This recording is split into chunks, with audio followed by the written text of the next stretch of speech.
Yeah.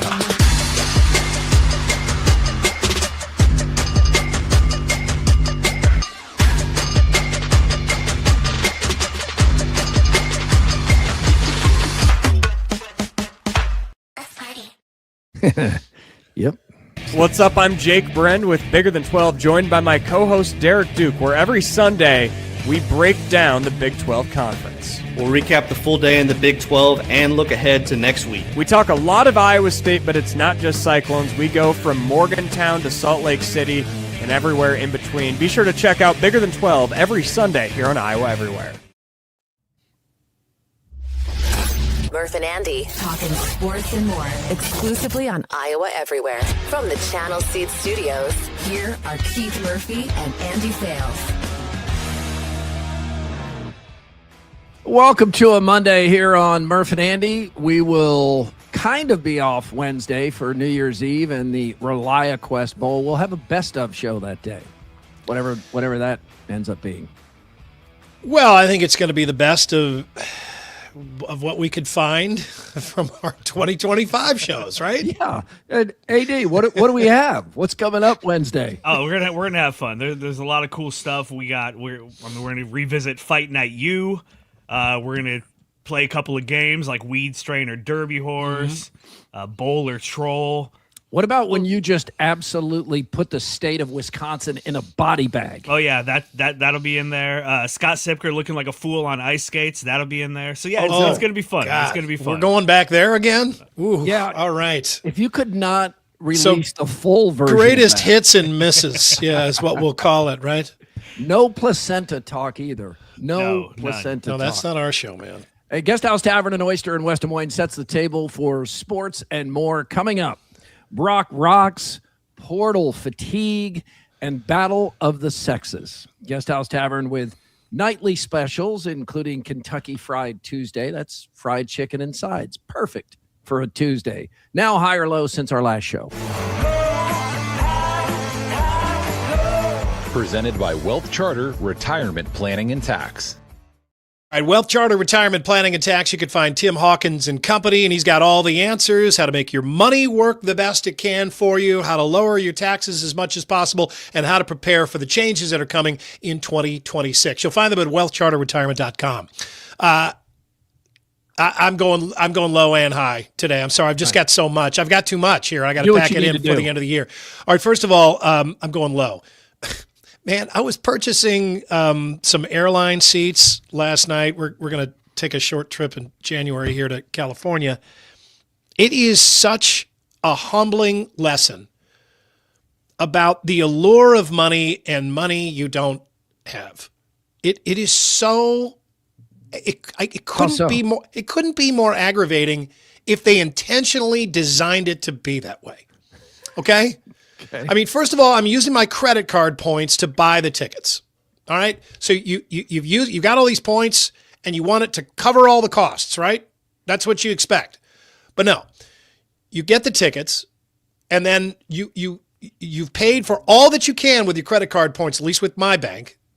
And then on top of that, after that, you have to go to the individual airline's site and pick seats. You can't just pick seats. You have to, at that point, decide if you are going to upgrade the type of ticket that you got. Even though I didn't get basic economy, I got economy. Right. Which says that I could pick the seat. I still have to pay extra to pick that seat, and the extra can't come out of my credit card points, has to come out of my pocket. On the airline seat, and then to pick the seats, of course, we're all used to this by now, but I can't believe we've gotten used to this because you shouldn't get used to paying extra to decide which crappy seat you want to sit in. And sometimes they black out dates entirely. Like you can't travel on New Year's Eve or New Year's or any day that ends in Y, but pick from this. The weekend after Christmas or after Thanksgiving or anything like that. So you then you also have to decide. They're like, well, would you like to bring on a full size carry on?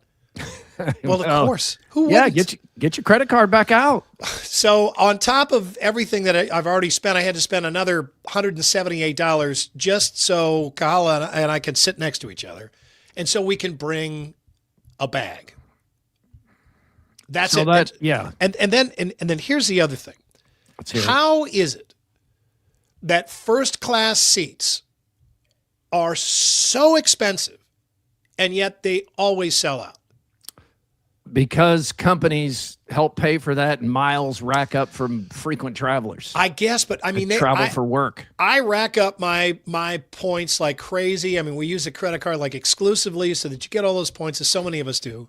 Yeah. And I'm still nowhere near being able to, like logically afford first class tickets. I could get a first class ticket to Minneapolis. And they're so expensive, and I can't believe it. I'm just like that. You think you're doing pretty well, right? You're like, man, I feel like I feel like I might be in the 1%. I'm moving up. I feel like I'm doing well, right? I mean, you've got it. You got all your your T's crossed, your I's dotted, your finances are in order, and then you're like, man, I can't even come close to these bastards up here in first class. I mean, they are like a totally separate economic class. The worst is when you travel overseas and you walk to use a bathroom and you see the people in those sleeping pods. You're just back there trying to jam in like a little 15-minute nap or something that might power you through the day, and they're just up there just fully out in a pod. You're thinking, man, I got to get a third job. I'll never be there, Murph. I will never be in first class ticket territory. I mean, unless I guess you work for some company that buys your own tickets, and I know our friend Chris Hassel is in that kind of realm. But I mean, I'll never know. And you know what? Honestly, I don't want to know. I don't want to know what I'm missing. So, all right, now I'm going high. Good. I told you guys, I teased this on Friday. One of my favorite Christmas gifts this year from my mother-in-law, Tony. Oh yeah, let's see it. Listens to the show. Thank you, Tony. Mama T. She's got a hookup. She called in a favor. She knows people. Of course she does. Oh my gosh, you got the Sack Liquor? Sack Liquor Store. Sack City. Look at that. Ball Sack City, Iowa, baby. Right there. South Staple. Look, just look at what it. There's a lot to unpack here. Beer, wine, liquor, pop, ice, full bag, and half bag, both available cold. The ice is cold. The ice is cold. Ice is cold. And you don't have to buy a full bag at Sack Liquor. No. You can buy just the half bag. And it's cold. That's important. There's the phone number, too, in case not everybody has cold ice. In case you see this T-shirt and you need to make a phone call just to reserve some of that half bag of ice. You can go there. So anyway, the guy, she used her connections. Oh yeah, Ballsack County, Iowa connections, and the guy, the owner's name is Charlie. He was not familiar with the podcast at this point, but I think we may be after today. About to win him over right here. So he was like, oh yeah, okay. So your son-in-law, yeah, he's got a podcast. Okay, well, he didn't seem like he really knew what a podcast was, but we get new converts all the time. So he was like, well, here's the shirt. He goes, I want to send him something else though. Oh, and she goes, she's like, well, no, that the shirt is great. That's what he wanted. Shirt. No. He insisted that he give me the ice scraper. Oh wow, Sack Liquor Store ice scraper. And then but that wasn't enough. He had to go on. There's more. He was like, does he like hunting? She's like, well, no, he's not really a hunter. Does he like guns? Well, I mean, he's not really a hunter. Guns are fine, whatever. Not really into guns. Does he like women? Well, he likes my daughter. Yeah. That's what Tony. He likes my daughter, and he goes, oh well, if he likes women, we'll give him one of these. The Sack Liquor calendar. Building Babes 2026. Look at starting off with January. Oh yeah, bringing the heat. Oh, wow. I'm sorry, that was started December. Yeah, look at that, bringing the heat right away. Get an extra bonus month here. Yeah, January. Yeah, an extra bonus month. These women aren't just hot. They do construction. That's a Merry Christmas. Yeah, she's laying cable of some kind. Yeah. There's February. What's she doing there? What's that? A blowtorch? That's one of those Mighty M pressure washers, I think. Not a full shirt there. Yeah, and then she's roping. I think that's I don't think that's a rope. I think that's like that's more cable there. Yeah, she's laying that's cable some too. kind of cable. Yeah. Yeah, This is all industrial. Anyway, so it goes on and on. Courtesy of Charlie. I think his last name is Losterkamp up at of the Sac County Loster Camps, and he's going to be a big fan of the show, guys. So we got Sac Liquor. We have to take RVTV to Sac City. Bring Hassel back. My goodness, the bits Not to be right confused themselves. with Matt Hasselback. Andy, I just realized I pulled a tumbler out of the cupboard just to get a pop here, and it's Jenny's. High State. So now I'm going to have to get a Hawkeye tumbler by the end of the game. No, you don't. Who cares? End of the show. Somebody will be upset. Speaking of Jenny, I want to go to a low here. All right, she knew I was out there with a camera when she was walking the dogs the day after Christmas, and she's out in the yard. And then I posted this photo because I thought it was kind of adorable. She's in curlers. Sure, she's got pajama bottoms on, but tell me you don't know better than that. I've seen her go to the grocery store in those. Got a starter jacket that clashes with the pants. The dogs are there. She does, because immediately, on social media, one of the first things people do is make sure they're the morality police and the responsibility police. So first few questions like, I don't see a poop bag, or do you have a poop bag? Yes, it's in her pocket. It cleans up after the dogs. But I think it was the curlers. But Andy, you can't even see her face here. I mean, I don't care if I did that. I would be on the shit list. I would be in trouble. How long do you think you'd be on it? Kind of depends how I conduct myself the rest of the afternoon. Okay. I don't know. I take one look at that picture and I'm like, well, you asked for it. This is day 4. This is day 4. Day 4. Yeah, really? I mean, this was last Friday. I mean, and you're still day on 4. Yeah, still on the. All right, let's move on. It's probably in my best interest. Let's catch the buzz here on a Monday. The Buzz. Brought to you by Logier Heating and Cooling. Providing heating and cooling solutions for Des Moines area families for more than a century. 49ers Bears had a Sunday night football shootout last night that was, to use the overused term, an instant classic. 49ers win it 42-38, and Brock Purdy is playing quarterback in the NFL right now as well as anybody. He had 300 yards passing, 5 total touchdowns. Andy, he had a scramble touchdown play that was so good that Chris Collinsworth, in a moment of self-awareness, said, if Patrick Mahomes did this, it would break the internet and we would all lose our minds. I mean, it was a great play. 49ers. Kind of scrambled forward, backwards, sideways. Yeah. Great play. 49ers 5-0 in prime time, 6-0 since Purdy returned. He is the first 49ers quarterback with 5 total touchdowns in back-to-back games. And as you well know, anytime you're the first 49ers quarterback to do something positive, that's pretty good. That's pretty good company. He is the first quarterback in NFL history, or at least since 1950, with 23 total touchdowns in 8 or fewer starts. He's lighting it up, and the Bears are good too. AD, your Bears are good. Caleb Williams is good. He played really well. They played well last night. It was a fun game. Really Look at fun. this crazy score graphic I think AD has just on how this game was. Look at this. That was fun. It went back and forth, and they were just trading haymakers in this game. You have to be a little bit worried about the playoff defense, I think, if you're either one of these clubs. Yes.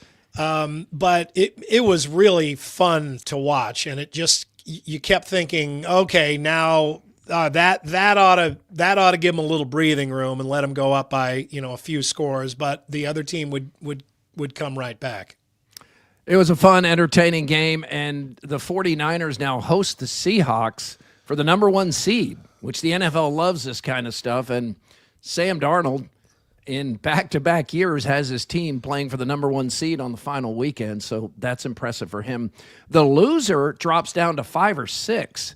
Yeah. And the Way 49ers, the 49ers have the opportunity, especially if they win and get this 1 seed, they can become the first team in NFL history to stay home through the Super Bowl. They're home this weekend. If they get the number 1 seed, they would be home with every win. And then, of course, the Super Bowl is in Santa Clara. So very nearly did that in 1984 when the Super Bowl was in Stanford. It was at Stanford. Nearby, but not their home stadium. stadium. No, right. It wasn't. It was very close. And it is just crazy, though. I mean, at this point right now, technically, the 8-8 Panthers are ahead of the 11-4 49ers. I know. So this weekend, in the AFC, the Broncos, Patriots, and Jaguars are still in play for number 1. The Panthers and Bucks will play, and the winner gets the 4 seed. And the Bucks haven't won since October or something. Mm-hmm. They're in a full tailspin. Ravens and Steelers. The Ravens can still win the division because the Steelers just crapped the bed against the Browns. So the winner of that game gets the 4 seed. Yeah, it's one of those years where everybody starts asking, or goes back to asking, should the playoffs just be seeded by record and not by division winners? And then somebody strikes back, well, then winning your division doesn't mean anything, and it just goes, it just never ends. But I mean, it does look, it would be a true shame for a team that's this much better to be stuck with a wild card. Yeah. While the Panthers would go, they would go with a 1 game over 500 record. And the Bills don't have to play the Chiefs, as you know, in the playoffs, but the Bills had 0 points through 3 quarters, and Josh Allen, boy, he was upset with himself, but he missed an open receiver to win the game. Bills went for 2 and didn't get it. And they were in that position because they had an extra point blocked, which in the NFL is just basically inexcusable. The Bills just cannot ever really get all their ducks in a row. I mean, no matter what. And their window is not going to be open for much longer. I mean, the season isn't over, but they just keep blowing these opportunities. Still feels like they could get there, but they could. I mean, but how in the world? I mean, you would think that now the Patriots are again better than the Bills, and the Chiefs are finally down, and the Bills still can't step up and grab it. Patriots are a little more likable now, too. I think people enjoy watching them a little more. Phillip Rivers, 44 years old, the grandpa. He does go 0-3. He played pretty well. He doesn't have arm strength, though. They actually had to bring in the backup quarterback to throw the Hail Mary pass. So, I mean, he really shouldn't be out there, but it was a cool story. It does say something about how difficult it is to develop backup quarterbacks, especially cerebrally, because he doesn't have the arm anymore. The Colts don't have anything to play for, so it's unclear if Rivers will play again, but he said he has no regrets. And I'm going to be on board to do what's best for the guys. I mean, if this was the last one, I told you guys I wasn't going to have any regrets about coming back, and I don't. It's other than us not winning, right? Us not winning. It's been an absolute blast for 3 weeks. I wouldn't, if I go back and say, all right, now you know everything's going to happen, what are you going to do? I'd do it all again. It's been absolutely awesome. I mean, if it's the last one, it's the last one. I thought the last one was walking off the field in Buffalo, walking up that tunnel, and I was fine with that. And that one had tears those few days after it, and I was at peace with that being the last one. So certainly, if it is, I got 3 bonus games that I never saw coming, and couldn't be more thankful that I got the opportunity. I think he fully appreciates it, and he has that perspective of a 44-year-old man who's been out of the game for 5 years that knows that this does end, and when it does, you really miss it. So this is a cool story. I don't think he really hurt or helped his Hall of Fame status when he comes back up for another not vote. Hall of Fame status, but I think he helped his legacy a little bit. I mean, I think this is a cool thing. I think everybody agreed that it was a cool thing. He handled it really, really well, and he gave us a backup quarterback that we had heard of before. He went out there and basically showed everybody that he could get back into that game shape that, is so difficult to get back into. I just thought he also, just looked like he was just a really healthy dose of perspective for everybody that's in that league and thinks they'll be in there forever. To see just what it takes to get back into that league. There have been some fun NFL comeback stories in the past, but they don't ever last very long. They're never wildly successful. But I think when a guy is able to just kind of come back in and do something that he used to do and take for granted, and then all of a sudden just looks like he appreciates it 10 times more. I think that's fun. Something similar changed my career and my happiness professionally because when I was so young and naive and inexperienced that I didn't realize I could say no. I wasn't in the Army. I could say no to an assignment that the company gave me, but they sent me to another station to be the news anchor and the news director. And it did make me better. And I did enjoy all that I learned, and I would use some of the things I learned in news for the rest of my sports career, but it completely changed my perspective of, we're in the escapism department. We're in the fun department. We're in the toy department. I am going to stop treating sports like it's so serious because that's how I had been my whole life. And I got that perspective change in my 20s. I couldn't wait to get back in sports after spending time in news. No offense. Yeah, well, yeah. It does. It gives you a good reality check here and there is really beneficial to your life. It is. Interact with others on YouTube. On X, it is Murph_Andy. The email is Murph_Andy@iowaeverywhere.com. I need to check and make sure that inbox is working. Our happy hour inbox went down this weekend, and we couldn't get emails through, so I do need to check that, send a test, and make sure at some point, AD, that it's coming through. It's all powered by the Cellular Advantage, now able to help you with any and all of your T-Mobile and U.S. cellular needs. One thing that really popped up this weekend and I ended up doing on my Murphy's Law commentary is just the absolute portal fatigue that Cyclone fans are feeling, and I get it. They're fatigued with the players. They're fatigued with some of what they perceive as template letters. They're taking issue with some of the writing when it's like, loyal forever a Cyclone. Well, obviously not forever a Cyclone. You're leaving. That kind of thing. I get it. Most of all, I think it's just Andy. It's just it's frustration because your program's at an all-time high. And the coach leaves for Penn State, and he's going to do what's best for him. And what's best for him, a lot of these players, a lot of the best players are going to end up at Penn State. And even some fans out there, I've heard some from fans that were big Matt Campbell supporters, and they really don't like what he's doing, but this is what happens. This is how the system is set up. Did you think Matt Campbell was going to leave and say, I can't take any of the Cyclones, I'm loyal to Iowa State? That a bunch of them are going to be at Penn State.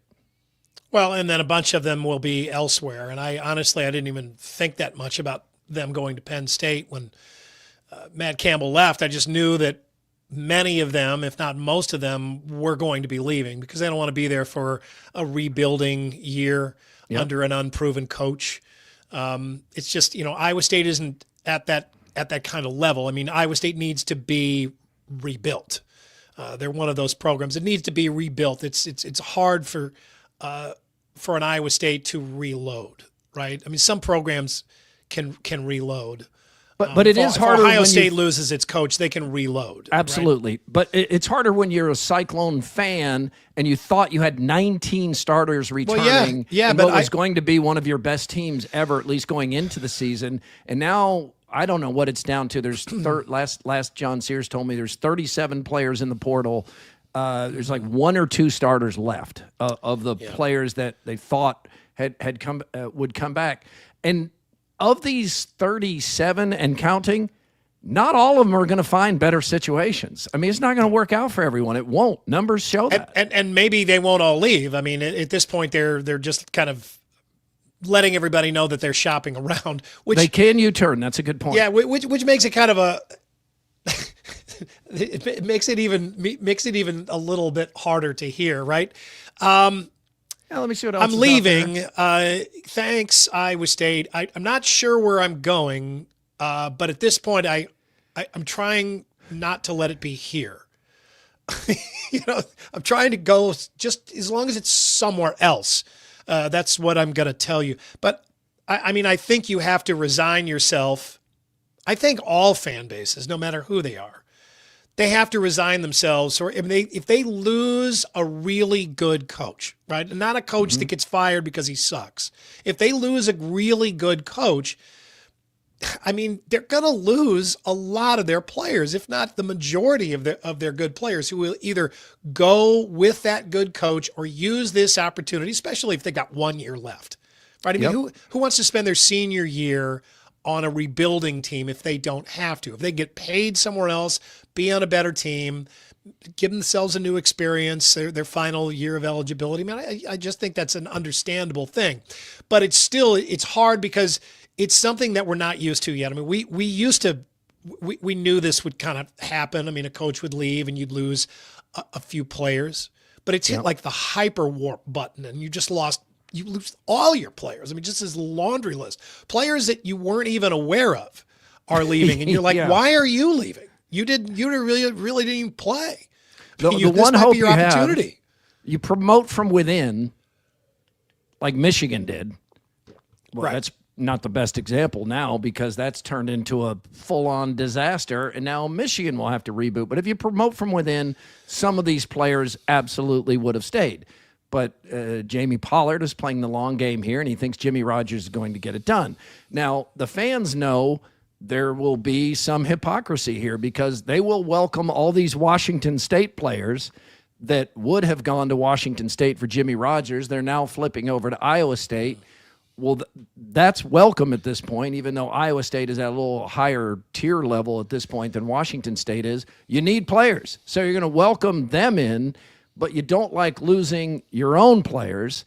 And the reality is, and this is a reality that sucks in this era, but the fans are realizing the players, most of them, really are not playing for the school on the front of the jersey. They're playing for the name on the back of the jersey. And they're going to shop for what's best for them, what they see as being potentially best in terms of money, career, all of that. It's the fans who are loyal. The players and coaches are going to do what's best for them. And I think that realization, even though it's logical, hits fans kind of hard. It's like, oh, really not loyal to Iowa State University? Not really, because the coach leaves and now they're going to leave too. Yeah, well, two things. I don't know that that's anything all that new. The players for a long time have been barely students. At the higher levels. This isn't something that's, just come around the corner. But then also on the other side, they can leave early and still have had a great experience at Iowa State, have fond memories, and then be welcome to return to Iowa State as, first of all, they could come back and finish their degree, and that I imagine will happen sometimes. But they could come back and, these players that left early, if they, if Rocco Becht comes back, he'll be welcomed back. He should be. He should be. He was really good for Iowa State University, and he is trying to put himself into what he thinks is the best position to get a shot in the NFL. And he doesn't think it's at Iowa State right now. And if you look at it logically, you can see why he would think that. Yeah, right. I don't know that I don't think I'm ever going to see him as an NFL quarterback, but whatever. Whatever his reason is, I think I can understand it.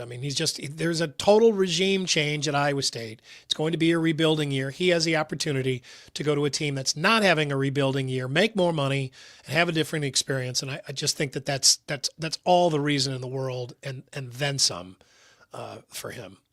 And there's some stress out there. Jeremiah Cooper, who was, before he got injured, an all Big 12 caliber defensive back, he's seen some of the posts, and he writes, the fans love us, then hate us.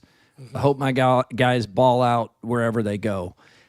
I understand why Jeremiah would post this, and I think it was Jalen Knoll who answered today too and called for fans to be more understanding of some of these decisions and the money involved and the opportunity involved. And wouldn't most of us take a better job for more money? And this is where it just comes into we've been over this ground so many times, where there just are no real rules or guardrails or anything in place. It's just crazy that you can do this. There are no contracts. The players can vote to not go to a bowl game, rob the fans of the opportunity to see a bowl game. Although with 35 players gone, now we're seeing how could you play in a bowl game? It would have been difficult. But there's no bowl game, but there's no refunds. No one's giving back their NIL check. No one's saying I had another game to play, but we voted to not play. Let me refund the money, because there are no contracts. There are no actual labor agreements of any kind. And even the coaches who are under contracts, like Matt Campbell had another 8 or 10 years on his contract. He can just go for $2 million, which Penn State can find in its change purse. So the fans stay, and the fans are there, but everyone else is just acting in his or her own best interest. You understand it, but it's kind of a cold reality, and it changed so much so quickly. Well, we know why the coaches can leave, and that part that's in their contract. That's within the guardrails. Yep. That's within the rules, and we all know how to change that and how difficult that or impossible that will be to change it. Right. Leverage. And it's supply and demand. I mean, it's the fans wanting the coach that badly that they're willing to give that stipulation in a contract. Now, the part with the players, that needs to be addressed. That is a mess. And again, though, the fans are in charge. They really are. If you don't like the idea that these guys are leaving early after having gotten all these NIL checks, buying expensive cars with NIL money, don't give NIL money. That's coming from you. Nobody's stealing it out of your pocket. Don't give the money if you don't like how it's being used. And I don't know how in the world you could like how it's being used, because you have no guarantee. You get nothing. There's no way I would no donate return money on investment. To an NIL. No way. I understand that people do it, and I understand that I'm not that level of fan for any team, but out of principle, there's no way I would do this. And I'm sure that the people responsible for trying to get more NIL money hate hearing that anybody would feel that way. I would not give a dollar to that. But their one defense, their one line of defense is, hey, you just have to accept that this is the way it is now, and you either get on board or you get left behind. They're right about that, though. I mean, one of Iowa State's challenges moving forward is going to be the NIL money trying to compete. Like Matt Campbell is going to have 3 times the NIL money at Penn State that he had at Iowa State. It's a big reason he took the job. He also doubled his salary, so it's not just the NIL.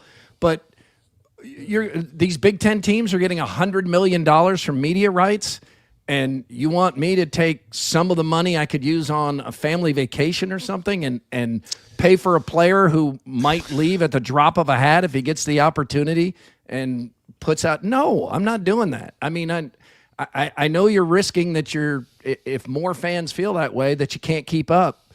But we need a reset at some point. This bubble has to burst, right? The bubble always eventually bursts when things are this whacked out. Yeah, I mean, it does, and you would hope that it doesn't need to get pushed to that point, because I think everybody realizes this, they recognize this. The problem is that not everybody's on the same level of frustration.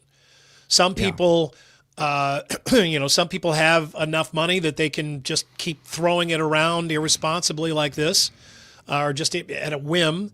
And so they don't care nearly as much as the people who, would have to make a big sacrifice to give their money away just so that they can pay more money to keep watching their football team. Oh my God. I mean, just even describing the whole thing is just kind of it is sickening. Yeah. And we'll get to this in a few minutes, but now it's going a step beyond ludicrous, where pro players are now going to come back into college. But let's first get to the ReliaQuest Bowl, which is Wednesday morning at 11 Central Time. It is Vanderbilt and Iowa, 23 against 14. No opt-outs for Iowa. That shows many things. It's certainly a culture statement. It also shows something we know very much about Kirk Ferentz, and that's that he still takes these bowl games seriously. He wants to win, and the players approach it like they do a conference game. If he was leaving and his coaches were leaving, there would be a lot of opt-outs. There still would be. There's just not. And transfers. This is not a different race of people. This is not a different species of being that we're talking about here. We're talking about a different situation. Now, that said, there are a bunch of programs that do still have their coaches that are in good situations where they do have players that are opting out of bowl games. And we get that. So Iowa definitely deserves some credit for this. I mean, I think they would tell you it starts with recruiting the right players. Some of that is lip service, but I think some of that is true. I mean, you get players that you feel are there because they want to be there. Those are probably going to be fewer and farther between as we go on. But, I mean, Kirk Ferentz has been there for a long time. He knows. He has a really good idea of how happy a player is going to be when he starts recruiting them to be at Iowa. And I also just think that it tells you that the experience that they've had this season has been a good one. They wanted to go on for another game. They feel like they can gain. Yeah, they've got something to gain. And these linemen that are going to go in the NFL draft, and some of them in the first round, they're linemen. They can use one more game of tape. They don't feel like they're going to go out there and blow their knee out, and could happen, but I think they're a little bit more confident than if you have a skilled player who's a little bit more delicate. Speed is that much more important to them. Maybe they're a little bit more liable to opt out. And Iowa doesn't usually have, at least on offense, they don't have players like that. But it's rare. And we should appreciate it. And we do. We have a rare, interesting bowl game tomorrow. And Iowa State was rare for opt-outs in the Matt Campbell era. I mean, the Cyclones had that similar kind of culture where Matt Campbell would go to a press conference and talk about how players were staying at Iowa State for a discount, that they could go elsewhere and make a lot more money. And now we're seeing that happen in real time. So Eli Stowers, the Mackey Award winner, the All-American tight end for Vanderbilt, he is out. He will not play. So Vanderbilt being a 4.5 or 5 point favorite, that's a loss for Diego Pavia there. That is not like some player that doesn't count not playing in this game. But the Vanderbilt is still favored. Let's get a quickie poll from WCI Pools and Spas in Ames and Urbandale. Does a win over number 14 Vanderbilt end Iowa's top 25 losing streak in your mind? Yes or no? How about you, AD? Because it will end the streak if they beat number 14 Vanderbilt. That will be the end of it. But I think like it Chris Hassel does. has said, in his mind, it does not end it. He doesn't. He's a fool. I think it absolutely does. If there were a bunch of opt-outs, if Pavia wasn't playing, if it felt like Vanderbilt wasn't taking this game seriously at all, I could see where Chris is coming from, and I'd probably lean more towards no. The fact is it will end it if Iowa wins, and this is a team in Vanderbilt that has something to play for. They want to prove. If they lose to a mid-level Big Ten team, their whole season is going to feel much like Iowa, like maybe they weren't as good as they thought. Just like if Iowa loses, it's going to feel, hey, maybe they weren't as close as Iowa fans like to believe. And so I think both teams want this game. I think for the most part, every player is going to be there. I mean, Iowa played Oregon without several of their key players, and nobody would have said that wasn't a top 25 win had they won that. I know it's a little different, a bowl versus regular season, but you understand what I'm saying. I do, but their second best player is choosing to not play because he doesn't think the game is much more than an exhibition. He wants to stay safe for the draft. Yeah, no, that's fine. I definitely think this counts, though. That always seems to matter more on paper than it does once the whistle actually blows and the ball is kicked off. I mean, once the game starts, it seems like everybody out there wants to win. The fans care about winning. If your team does win a bowl game, you feel a whole lot better, regardless of how meaningless you and everybody else said the game was going in. Coming out, it somehow always ends up meaning something after all. I mean, Iowa fans, they felt like shit after that loss to Missouri in the bowl game last year. But that was not a good feeling. Right. I mean, it didn't ruin their year or anything, but it was a bad taste to end the season on. New Year's Eve, also Ohio State, Miami in the Cotton, and then on New Year's, Oregon, Texas Tech in the Orange. I think this is dumb. Indiana, really Alabama in the Rose, Georgia, Ole Miss in the Sugar. That they're still attached to these bowl games. Yeah.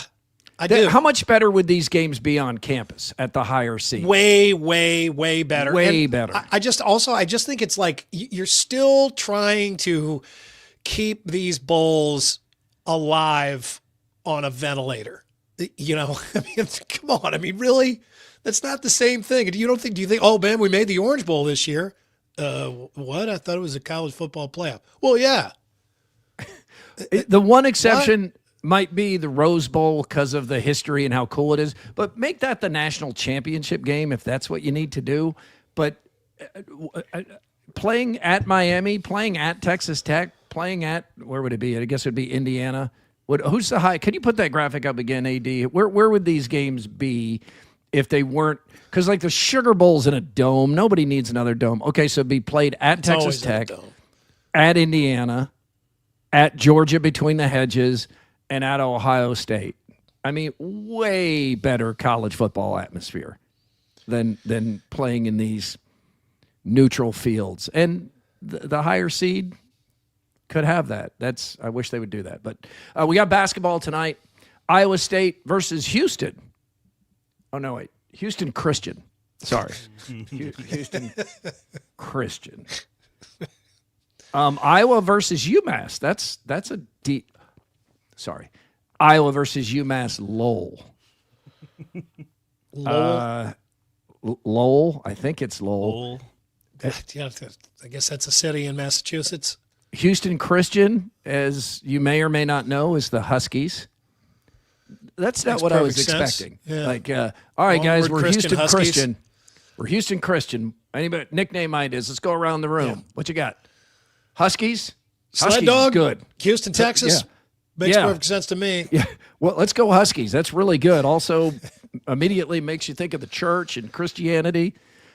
Iowa, UMass Lowell, they are the River Hawks. So we got Hawks against River Hawks. What is a river hawk? Just a hawk that lives by the river? Yeah. It fishes out of the river, I guess. I guess. I don't know. Right. What else would it be? Andy conference game over at Drake tonight. Late tip, 8 p.m. But Drake, again, who are they playing? Illinois State. Illinois Redbirds. State. Okay. Playing the Redbirds tonight. Yeah, this is going to be fun. We got Eddie's going. A bunch of his buddies from the neighborhood are all going. I'll be working, but some of the other dads are stepping in.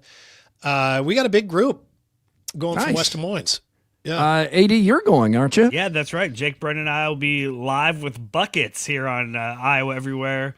Starting at 6:30, we'll be at the Knapp Center, so just leading up to tip time. But I know Michael Admeyer is going to jump on with us. We'll talk a little more Drake and you and I, and cover everything else as well. But yeah, we're excited. It should be fun. That will be fun. They got Confluence beer being served there in the tall boy cans. They better get that popcorn machine going too. Eddie's coming, man. He'll have his fist in that thing until it's empty. Also, I don't think I've ever seen a kid house popcorn like young Eddie. Is he still, now that he's 12? Can he still go through a huge bucket of popcorn? It's the thing he's looking forward to most about the basketball game. I'll tell you that much. He can't. You have to keep your hands and feet away from his mouth when he's got popcorn in front of him. But yeah, he when he was a little kid, he'd spill it all over the court if we had those really good seats, which was kind of tough. I actually suggested that they put us up in general admission from that point on. But that's good self-awareness. That's good. That's family awareness. That's good. Najee James, 7-footer to Baylor. He was drafted by the Pistons more than 2 years ago. Here he is with Scott Drew, as Scott's welcoming him to the second half of the season. Basically, when the season really starts, the conference schedule and March Madness. Baylor will now have a 7-footer who has been playing professionally in Europe, something you could not imagine, and most of us just think against the basic rules of amateurism. Not anymore. Not lawyers got involved, and we're going to see more of this. Here's Scott Drew defending the move. Most coaches are 99% aligned on things that we would like to see done with our game. At the same time, from my knowledge, until we get to collective bargaining, I don't think we can come up with rules that are agreeable or enforceable. And until that, I think all of us are got to be ready to adjust and adapt to what's out there. Early on, when it first came out with G League players, I wasn't in favor of that either. But again, we don't make the rules, and as we find out about things, we're always going to adapt to put our program in the best position to be successful, because that's what we get paid to do.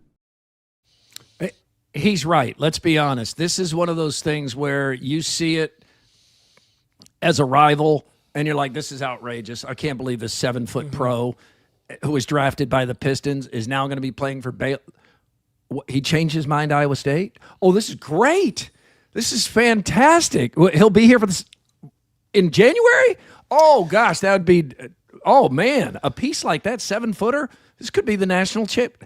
Come on, everybody views this through the lens of what's best for their team. Yeah, we don't make the rules. We just bend them to benefit ourselves whenever possible. That's what he's saying. That's what he's saying. There are the agenda. If men's college basketball and football were to create an agenda of things that they need to get together and talk about, that agenda would be long and loaded. I mean, so don't do it in Las Vegas. You need to be like, where would be a place to go? Like Tulsa? I mean, where can you go where the distractions would be minimal? Yeah, like Des Moines in February or in March or something. Yeah, I mean, really, they would need to like Sioux Falls, Bismarck, something like that. Sac City, total focus. Sit inside and just be like, all right, you guys, here is all the food and drink that you want, everything you could possibly need. Here's some sun lamps so you don't have to go outside. You can still get your vitamin D, but just sit down and figure all this stuff out. Work this crap out. Let us remember again the game we loved so much. Andy, this is also happening. You may be aware, you're a big hockey fan. It's happening in hockey. There's a players coming back to college who has played in the NHL. So it's kind of what happened with the Olympics at one point, where just for the longest time, the United States said if you play professionally, you cannot play in the Olympics. And now we send professionals intentionally. So I don't understand how you can rationalize this for college when it's in that sport. I think you could tell me a hockey player who also was good at basketball has decided to go back and give basketball a shot in college, and I'd be like, okay. But a hockey player who's played hockey professionally can now go back and play in college. I don't quite get that. Well, I mean, but this should apply to all the different sports, and really, it's only a matter of somebody hasn't attempted that yet, right? I mean, until it happens, it hasn't happened until it does happen, and at some point, it is going to happen. It's going to happen with the other sports as well. There's going to be some little catch.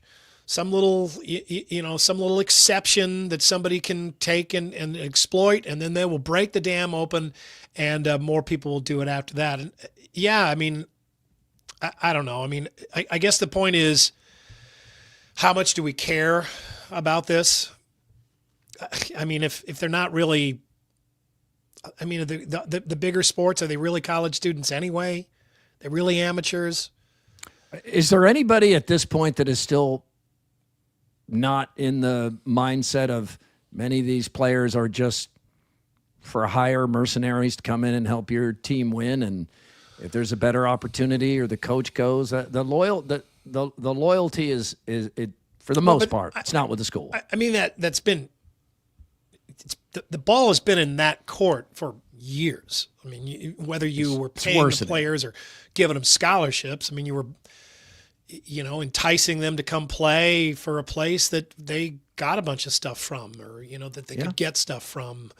I think it's been a long time since, the major athletic universities had a roster full of kids that wanted to be there to go to school there, which is too bad. I mean, it is too bad, but you understand how that happens. I mean, we work for companies that we don't necessarily want to work for or think of are the best companies that they would pick out of any company. I mean, you go where you get a job, right? You go where you carve out a space for yourself. And I don't know. I mean, I just know that right now with all the NIL stuff and players and coaches moving around at will on fans who've just been fleeced to the max, I know that is wrong. And we have got to do something about that. I mean, you're not going to be able to make players care about certain things. You just can't. You can't do that. Can't control. But short of labor agreements by making them employees where they can collectively bargain, I just don't know how you can put any of this toothpaste back in the tube. And the ADs and presidents, by and large, don't want to do that. But they are employees. They are. Yeah. And you understand why they don't want to do that. You understand. I mean, it opens up a whole new can of worms. Confluence, the official beer, Murph and Andy. Confluence proudly serving the new light lager everywhere. Old Tavern. You see taps, you're going to see Old Tavern there. And Chewbacca Fest coming up on January 17th, everybody. So that's a big deal. Yep. We'll be giving away some tickets, and everybody set your calendar. It's a full day full of fun stuff over at Confluence. This kind of went under the radar because it certainly didn't get the Bobby Riggs, Billie Jean King attention, but the Battle of the Sexes did just take place in Dubai.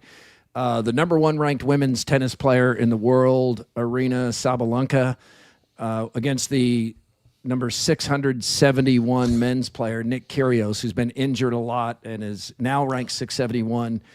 And Kyrgios, it wasn't even put on an equal level here, as it really shouldn't be if you know tennis. He had to hit into a smaller court. So he had to use the singles court, and she got to use the doubles court. Is that it?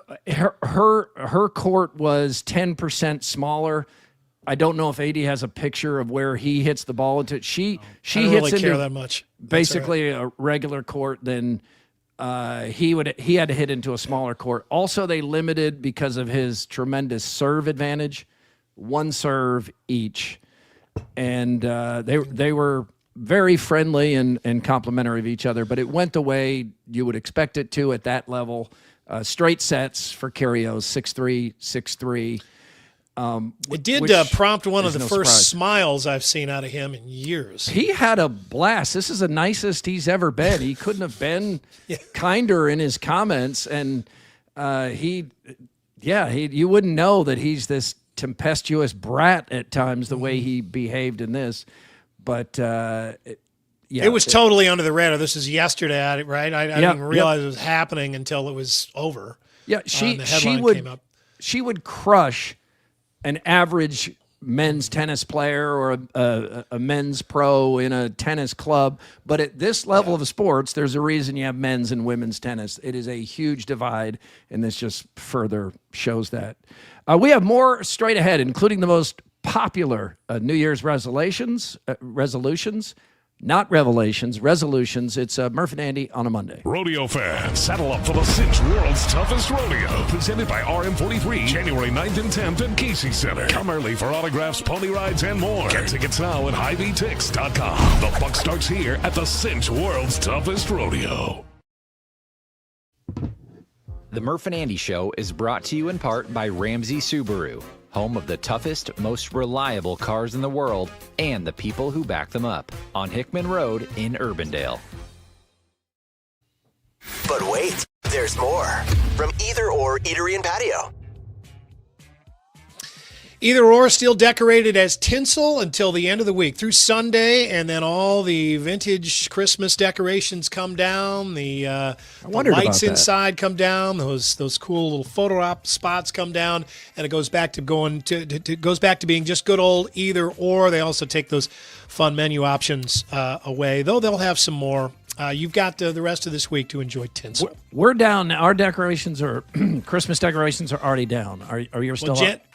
Hell yes. We haven't taken anything down yet. Yeah. Jenny is on top of it. You guys also have this new manageable space, which the rest of us are envious of. That does help. Man, yesterday, just hellacious weather. It started off with just a little bit of rain, and then the wind kicked in, and we had ourselves a bona fide blizzard. Well, that blizzard carried across the entire Midwest. Here in Iowa, it got ugly. In Marshalltown yesterday evening, they registered a 61-mile-per-hour wind gust. Ooh. Jeez. Wind carried across into the Great Lakes region, across the Great Lakes themselves, the water. Can you imagine that unchecked wind picking up the water into waves? 25-foot waves on Lake Huron, 30-foot waves on Lake Michigan, and on the biggest of the inland lakes, the largest freshwater lake in the world, Lake Superior, 34-foot waves. Wow. Bigger than the ones that sank the Edmund Fitzgerald. My goodness. We went to Copper Creek to see Marty Supreme. We went to a morning movie and came out of that, and that was a dangerous ride home. I mean, driving through a winter squall, it was not fun. The movie also stressed me out, but it was very good. We got a call from our neighbor yesterday. It was like, your garbage cans are down the street. Like, can you come get them, please? Had to run out there and go pull them back in. It looks like the Ingersoll Dinner Theater, which is now called the Ingersoll, is open. This post on Instagram yesterday looked great. It does officially hold its first shows this week on New Year's Eve. Looks like they had some sort of soft open there. It looks great. It does look good. I'm glad this happened because I've seen so many false starts at this place where they just couldn't get it up and running, and they made it. They got to the finish line. Good for them. They did, and it was kind of the last cool-looking spot that hadn't been or one of the last cool spots. There's still that gas station that somebody needs to do something fun with. But love the marquee, too. Yeah, such a cool marquee, great location. And who doesn't want to go to a show and then slide next door to the Greenwood Lounge? Oh, yeah. Just go over there and experience one of the worst dive bar bathrooms in the United States of America, if not the world. Yeah, right. You can't make that bathroom worse. And if you haven't been to the Greenwood Lounge in, say, 40 years, it looks exactly the way it did the last time you were there. Trip down memory lane every time you go there. A new survey finds that Americans forget what day it is, an average of 4.7 times between Christmas and New Year's Day. So this week is the week where people lose track of days the most. I can see that. Yeah, because I mean you're off and then it kind of feels like it's already the new year, but it's because it's after Christmas and you're like, you're just kind of in that purgatory between Christmas and New Year's. There's one more party coming. There's one more holiday coming. Not really sure when it's coming. Maybe tomorrow. Maybe the day after tomorrow. Not really sure. We still have a Christmas party. Jenny's work Christmas party is in January.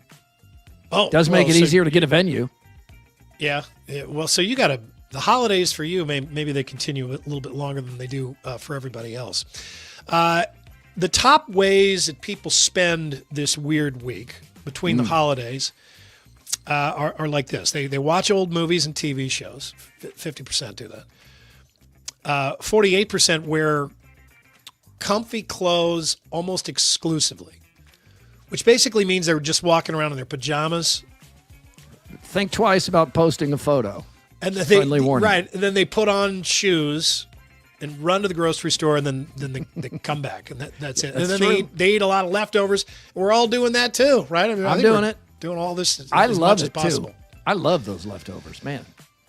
Oh, yeah, but you got to get through those leftovers so that you can get into the New Year's cleanse diet. You have to get through the leftovers first. Sober January. I went back to Farrell's this morning, like, all right, I'm getting back into it. And then I came home and I was like, I do have to finish this leftover pizza. America's 10 most popular New Year's resolutions are as follows. Exercising more, that's number one. Being happy. That's a hard one to put down, right? You can't really quantify that. Yeah, and like a life coach will tell you, even with exercising more, don't say exercising more or don't say be happy. You have to put some specific goals, attainable goals in place so that you can mark your progress along the way. Just a general be happier, that's a tough goal to track. And you can't say exercise every day. Yeah, right. It's not even a good idea. You can't set the bar that high. Eating healthier is number 3. Saving more money and improving your physical health. Yeah, all good goals. They are. But you need to put in, like, say you want to save more money. Got to make it actionable. Like, I'm going to put an extra 2% out of each paycheck. Direct deposit it. Yeah, direct deposit, right? Then you can meet that Take goal. It out of your hands. Save more money. That probably won't work out. Let's pause now for a segment that we'll call Drunk People Doing Things. Okay.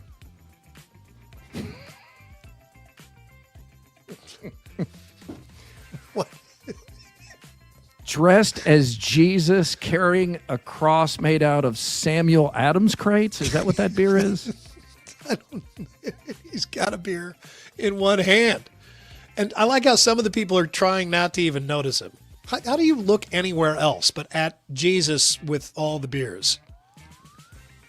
I'm trying to figure, is that Samuel Adams? There's Corona. Is that Corona? What is it? Can you tell? It looks like some kind of foreign beer. This looks like it's in a foreign country. Yeah, I can't quite make out what that beer is. He almost falls. That cross is cumbersome. I mean, of all the times I've tried to think, what would Jesus do? This never crossed my mind. Also looks a little top heavy, by the way. America's biggest bourbon maker, Jim Beam, is shutting down its Kentucky operations next month. You say Jim Beam is shutting down its Kentucky Beam is operations? shutting down. Yes. Liquor consumption down 2% from 2024 to 25. The main culprit are the president's tariffs, which have hit American exports all over the world, but especially to major consumers like Canada, where Canada has signs like this in their liquor store. Sales of American beer, wine, and other spirits also down significantly this year. Tells me we may have some deals. Yeah. That's all. Jim Beam is not going to be making bourbon in January. Because Jim Beam is everywhere too. I mean, that's a given. If you're in a bar, there's Jim Beam. A man in Ocala, Florida is suing the Outback Steakhouse because of an accident that happened to him back in March. According to court papers, Michael Green was taking a shit on the toilet in the handicap stall when it suddenly shattered and collapsed beneath him. Wow. Okay. He's accusing the restaurant chain of not taking proper care of its bathroom and failing to keep the toilet in a safe condition. Well, it said he was injured. As he tells it, I think he has a pretty good case here. Or maybe Outback has a different view. Maybe this is why there's no Outback Bowl anymore. I don't know. I mean, I imagine that's embarrassing. Thank God it was a handicap stall because he had that railing there he could grab onto as the toilet collapsed beneath the weight of his buttocks. Yeah, how big was this guy? I was looking for a picture of him. I thought maybe that would explain some things. Have not found that picture yet. Mm-hmm. A woman in Turkey filed for divorce, saying that her husband spent too much time on social media liking pictures of other women and then leaving suggestive comments. Well, I would say this isn't Sharon Moore. The husband denied the claims, then filed his own divorce request, saying his wife was too jealous. The court decided the husband was more at fault, ordered him to pay about $2,000 in compensation, but plus $20 per month in support. He appealed, and that was rejected. $20 a month this was not a very supportive husband to begin with. I think we can point that out. Well, yeah, I think there's some holes in this relationship, at least according to court documents. Murph sent this one in. 5 weird things in the worst Christmas commercial of the 1980s. Let's see if we can track them. Hey, this Christmas party is getting a little too quiet. I think it's time we liven it up with my favorite Christmas gift, Mr. Microphone. Hey, what's that? Well, you set the dial on your FM radio. I remember this. Testing. I'm on the radio. These kids are having a fabulous time with Why are Mr. the Microphone, Christmas the presents cordless in the microphone tree? that actually puts your voice on the radio. There are no attaching wires, so Why you're is this free guy to move around. singing Jingle Bells? Broadcast in the over summer? any FM car radio. Hey, good looking. We'll be back to pick you up later. Oh, that's it. Professional That's the greatest entertainers use American Mr. hero. Microphone for rehearsing. What, she's rehearsing in front of an audience? I got one. I got one. Why I are they got roller one. skating on the tennis court? I got a Mr. Microphone and I love it. It's practical and great fun for the whole family. And it's only $14.88. Mr. Microphone, buy 2 or 3. They really make great Christmas gifts. Yeah, get 3. Get 3. This is early podcasting. I remember these, and these hooked into your radio kind of the same way that it was kind of the way that didn't MP3 players used to do that too? Yeah. You would play those through your radio and drive-in movie theaters. Yeah, set your radio on a certain frequency, and the movie would come through your stereo. Yes. I mean, they did not sound good, but you could make a scene at a party with one. Finally, we return to Florida for another piece of news that could really only happen in Florida. A Salvation Army bell ringer in Martin County, which is north of Jupiter, north of Palm Beach. He was arrested after trying to attack a grocery store manager with his donation kettle tripod. 63-year-old Stephen Pavlik was working outside of Publix in Martin County during the holiday season when witnesses say he started bothering customers. When the store manager came outside to deal with the situation, Pavlik tried to impale him with the tripod but missed. He was drunk. No one was hurt. Pavlik ran off but was later found at his home, and he was taken to jail. They need help with those kettles. They want to believe that anybody that volunteers is going to do it right. But you're going to get some bad apples every now and then. In Florida, I think maybe the chances are maybe a little bit higher, but exponentially higher. Do you, as you walk by a kettle ringer, because we've certainly done quite a bit of kettle ringing in our day, if you don't put the money in, do you feel the need to give an explanation, like, hey, I'll get you on the way out, or I just get, or do you just walk by? I think this year I just walked by. I did give him a little bit of money. The problem is you just don't have the cash like you used to, and they'll be like, "Oh, it's all right. They got a QR code." The QR code just doesn't feel the same, but it's smart to do that. Yeah, it does you take have an that. excuse away. But yeah, they do a lot of good with those kettles. Well, not in that particular example you just gave, but that's not One the of the Salvation most Army's fault. One of the most predictable TV stories each Christmas season. Kettle ringing? But it's the person Bell that ringing? anonymously left the $1,000 gold coin in one of the buckets. That always happens, and then story's always told the same way. Somebody does it. I don't know what those coins look like or where this stash of coins is that people get these from. Yeah. All I know is that the unpredictable story is the bell ringer picking up the actual post that the bucket is mounted to and trying to stab someone with the. That is not the spirit of Christmas. That's your more, everybody. All right, time now for Throwdowns. Throwdowns. It's Throwdowns. Backed by Heartland Tire and Auto. All right, let's throw it down. Powered by Heartland Tire and Auto, treating you like family in Ankeny, Waukee, Knoxville, Boone, and Creston, an authorized dealer of both Firestone and Bridgestone tires. Andy, I'm going to give you 2 groups. 8 teams remain in the college football playoff. You have to bet on one of these 2 groups. You have teams that have won a modern national championship. That's Ohio State, Georgia, Alabama, Miami. And then you have teams that have not. Indiana, Texas Tech, Ole Miss, Oregon. Does the national championship come out of which group? The national championship comes out of which group? I so want it to come out of the second group. I'm just going to say the second group. That's what I want so badly. I want it to be one of those newer teams. Throw a new spin on it, make it seem at least possible for a year that this can happen. I'm sticking with that. I would like that too. I would pick the first group, and some of this is just branding because we just saw Indiana beat Ohio State straight up and down. But if they played again, I would pick Ohio State to win. I mean, you just know the money and resources and talent like Georgia and Ohio State have, so I would pick that group. Murph, the Pop-Tarts Bowl continues to amp up their shenanigans with even more mascots and, of course, the annual sacrifice. Is it still fun, or has it jumped the shark? I think it's still fun, but I'm on shark jumping alert here. They're in danger of just pushing everything to the extreme in a way that is no longer clever or entertaining and starts to look a little bit desperate. I don't think they're there yet. I thought that was really fun when Iowa State and Miami played in the Pop-Tarts Bowl last year.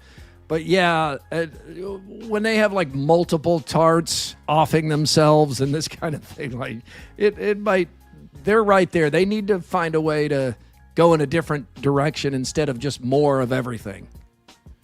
Yeah, I agree. I think it's right on the edge. I mean, I like the trophy that turns into a toaster. I mean, those things are fun. You can find subtle little ways of keeping it fresh each year, but always trying to, shoot the moon every year. Right now they're serving a good example as to the value of having an actual recognizable brand as the sponsor of the game. And make it fun. So many of these other ones are just like, I don't even know what that is, right? I mean, I would like there to be more of these identifiable, quintessential American brands that are still sponsoring these games, but I can understand why there isn't. All right, Andy, will you still be awake when the clock strikes midnight on New Year's Eve? Oh, yeah.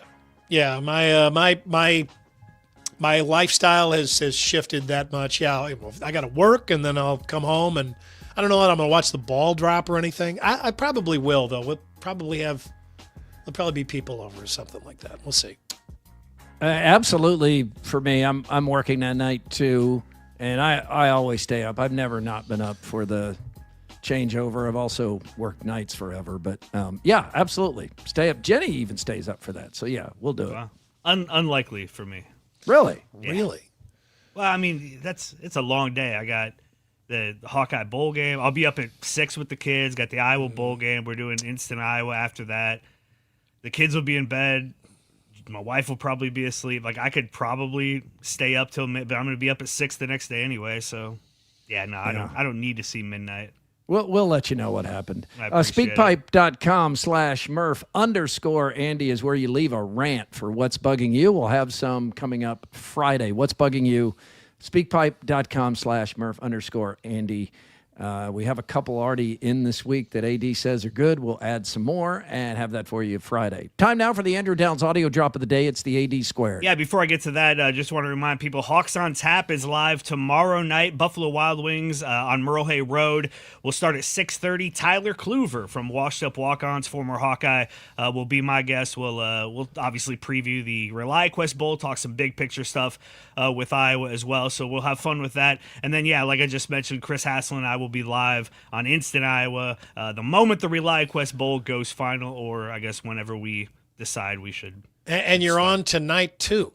Yeah, tonight. Yeah. Buckets. Wow. It's Buckets kind live of becoming. It's kind of becoming Andrew everywhere. Yeah. AD like everywhere. That. Andrew everywhere. And my wife, who's home with the kids all week, and I'm just like, I'm working during the day and then going to do these things at night. Working during the day, working at night. Yeah, coming up with show ideas to get out of the house. Yeah, exactly. She loves it. The reason I can do this, though, is because Game Day Men's Health helps me out with boosting my testosterone. They can help you, too. Visit a game day near you, including Ankeny, West Des Moines, North Liberty. See what they can do for you in 2026. Lane Kiffin, guys, just got a raise from $9 million a year at Ole Miss to $13 million a year at LSU. But as his daughter showed on social media this weekend, he's still pinching pennies. Oh, you can't. Landry. Where? I don't get it. Why did you bring that back? How else are you supposed to carry it? You have to pay for bags. They said you have to pay for a bag. self-checkout, so then I just Didn't want to pay the 10 cents for a bag, so just brought the basket home. He stole the basket? That's Sure what that did. was? He stole Yes. the bat? Yeah. He didn't know, he didn't want to pay for a bag. He didn't have any other way to carry it. So I think he's being obtuse there. Like he thinks it's cool that he didn't want to pay for the bag, but he just But made he- like he's- $50,000 because Ole Miss won a conference playoff game, college football playoff game. That's Yeah. like taking the card home. yeah. Those are not, he'd get arrested for that. I mean, he really could. He stole something from the store. Well, it's good of his daughter to document it. I like him even less now. How's that possible? Thank you for being part of Murph and Andy here on an Iowa Everywhere Monday. If you want to make it easy to get the show, please like and subscribe. Don't forget Overthinking coming up Tuesday and the 9 or 10 different shows AD is doing, including Buckets tonight. We're back Wednesday with a Best of the Year show. It should be in the feeds early in the morning. And then Friday, we're live out at Wellman's West at 1 p.m. Enjoy these live shows on Friday. Help us get through the winter. Wellman's in West Des Moines, that is coming up Friday. Thank you for watching and listening today.